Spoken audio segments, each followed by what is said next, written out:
ನಮಸ್ಕಾರ ಪ್ರೀತಿಯ ಸ್ನೇಹಿತರೆ. ಸೇವಾ ಕನ್ನಡ ಯೂಟ್ಯೂಬ್ ಚಾನಲ್ಗೆ ನಿಮಗೆಲ್ಲರಿಗೂ ಆತ್ಮೀಯವಾದ ಸ್ವಾಗತ. ಇನ್ನೇನು ಈ ಕೊನೆಯ ವಾರದಲ್ಲಿ ಬಿಗ್ ಬಾಸ್ ಮುಗಿದು ಹೋಗುತ್ತದೆ. ಈಗ ನಮಗೆ ತಿಳಿದುಕೊಳ್ಳಬೇಕಾದ ವಿಷಯ ಏನಪ್ಪ ಅಂದರೆ ಟಾಪ್ 6 ಫೈನಲಿಸ್ಟ್ಗಳು ಯಾರು ಹಾಗೂ ಎಲಿಮಿನೇಟ್ ಯಾರ್ಯಾರು ಆಗಿದ್ದಾರೆ ಎಂಬುದು. ನಮಗೆ ಈಗಾಗಲೇ ತಿಳಿದಿರುವ ಪ್ರಕಾರ ಹನುಮಂತು ಅವರು ಈಗಾಗಲೇ ಫಸ್ಟ್ ಫೈನಲಿಸ್ಟ್ ಆಗಿ ಫಿನಾಲಿಗೆ ಎಂಟ್ರಿಯನ್ನು ಕೊಟ್ಟಿದ್ದಾರೆ. ಅವರು ಟಿಕೆಟ್ ಟು ಫಿನಾಲೆ ಆಟಗಳನ್ನು ಗೆದ್ದು ಅವರು ಈಗಾಗಲೇ ಫೈನಲಿಸ್ಟ್ ಆಗಿ ಹೊರಹೊಮ್ಮಿದ್ದಾರೆ. ತದನಂತರ ನಾವು ನೋಡುವುದಾದರೆ ಇನ್ನು ಉಳಿದ 7 ಸ್ಪರ್ಧಿಗಳಲ್ಲಿ ಇನ್ನು 5 ಫೈನಲಿಸ್ಟ್ಗಳನ್ನು ನಾವು ಸೆಲೆಕ್ಟ್ ಮಾಡಬೇಕಾಗಿದೆ. ಅದರಲ್ಲಿ ನಿನ್ನೆ ನಡೆದಂತಹ ನಾಮಿನೇಷನ್ ಪ್ರಕ್ರಿಯೆಯಲ್ಲಿ ಕೊನೆಯ ನಾಮಿನೇಷನ್ ಆಗಿದ್ದರಿಂದ ಒಬ್ಬೊಬ್ಬರು 3 ಜನರನ್ನು ನಾಮಿನೇಟ್ ಮಾಡುವ ಯೋಜನೆಯನ್ನು ಬಿಗ್ ಬಾಸ್ ಅವರು ನೀಡಿದ್ದರು.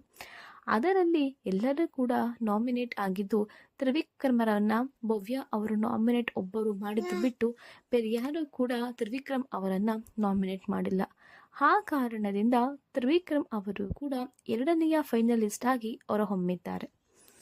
ಅದರ ಜೊತೆಗೆ ಇನ್ನು ಅಲ್ಟಿಮೇಟ್ ಕ್ಯಾಪ್ಟನ್ ಆದಂತಹ ಹನುಮಂತು ಅವರಿಗೆ ಬಿಗ್ ಬಾಸ್ ನಾಮಿನೇಷನ್ ನಂತರ ಒಂದು ಶಕ್ತಿಯನ್ನು ಕೊಡುತ್ತಾರೆ, ಒಂದು ಅಲ್ಟಿಮೇಟ್ ಪವರನ್ನು ಕೊಡುತ್ತಾರೆ. ಅದು ಏನಪ್ಪ ಅಂದರೆ ಇನ್ನು ನಾಮಿನೇಟ್ ಆಗಿರುವ 6 ಸ್ಪರ್ಧೆಗಳಲ್ಲಿ ನೀವು ಒಬ್ಬರನ್ನ ನಾಮಿನೇಷನ್ನಿಂದ ಸೇವ್ ಮಾಡುವ ಒಂದು ಅಧಿಕಾರವನ್ನು ಹನುಮಂತು ಅವರಿಗೆ ನೀಡಲಾಗುತ್ತದೆ.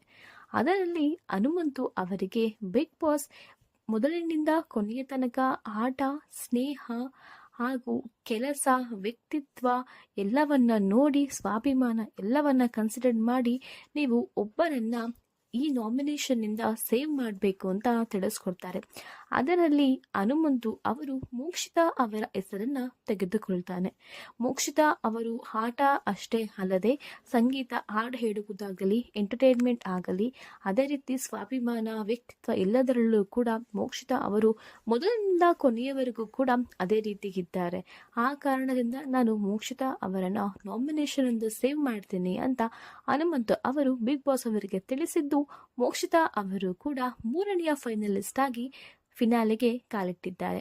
ಈಗಾಗಲೇ ಹನುಮಂತು, ತ್ರಿವಿಕ್ರಮ್, ಮೋಕ್ಷಿತಾ 3 ಜನ ಫೈನಲಿಸ್ಟ್ ಆಗಿ ಸೆಲೆಕ್ಟ್ ಆಗಿದ್ದಾರೆ. ಇನ್ನು ಉಳಿದ 5 ಜನರಲ್ಲಿ ಇನ್ನು 3 ಜನ ಫೈನಲಿಸ್ಟ್ ಆಗಿ ಸೆಲೆಕ್ಟ್ ಆಗಬೇಕಿದೆ. ಅದನ್ನು ನಾವು ನಾಳೆಯ ಎಪಿಸೋಡ್ನಲ್ಲಿ ತಿಳಿದುಕೊಳ್ಳೋಣ. ಧನ್ಯವಾದಗಳು.